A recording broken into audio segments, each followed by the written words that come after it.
Update sa pagpabakod ko dito sa may kitchen namin. Mataas na yung bakod. Hanggang doon na. Nilevel na ni kuya dun sa taas. Tapos mayroon na rin nakaabang na para sa bubong sa taas. Ayan. Ayan, sobrang ng taas yung bakod.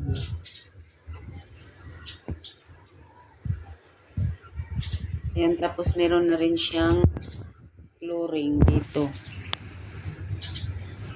Flooringan na rin yan ni kuya.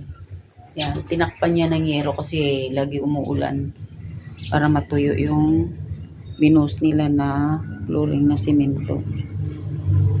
Tapos doon, banda. Yan, mahaba na rin yung bakod yan sa may garahe namin. Yan hanggang doon sa may gate. Ups, grabe, lagi umuulan.